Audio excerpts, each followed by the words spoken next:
तुम्ही देखील तुमची मुलं रडायला लागली की त्यांना शांत करण्यासाठी मोबाईल दाखवता का? स्क्रीन टाईममुळे मुलं उशिरा बोलू लागतात. मानवी मेंदूची वाढ सुरुवातीच्या 5 वर्षांमध्ये फार वेगाने होत असते.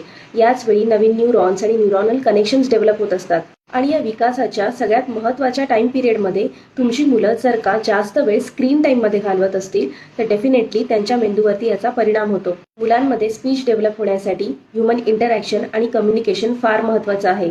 संवादातून मुलं शब्द उच्चार, वाक्यरचना आणि भावनांचे संकेत समजतात. पण मुलं जर का जास्त वेळ स्क्रीन समोर घालवत असतील तर इंटरॅक्शन आणि कम्युनिकेशन हे फार लिमिटेड होतं.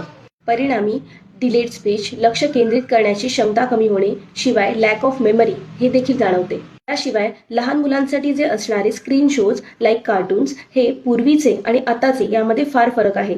हल्लीचे कार्टून हे फ्लॅशी ग्राफिक्स, 3D ॲनिमेशन्सने बनलेले, शिवाय फास्ट मूव्ह होणारे, खूप जास्त क्विक असणारे आणि कॉन्स्टंट एंगेजमेंट ठेवणारे असतात. आणि यामुळेच मुलांचं इतर गोष्टींकडे लक्ष न जाता ते फक्त स्क्रीनकडे लक्ष केंद्रित करतात. यामुळेच यांचा ब्रेन ओव्हर स्टिम्युलेटेड आणि अंडर ॲक्टिव्ह राहतो. आणि हे टाळण्यासाठी 2 वर्षाच्या आतील मुलांना स्ट्रिक्टली स्क्रीन टाईम अवॉइड केला पाहिजे.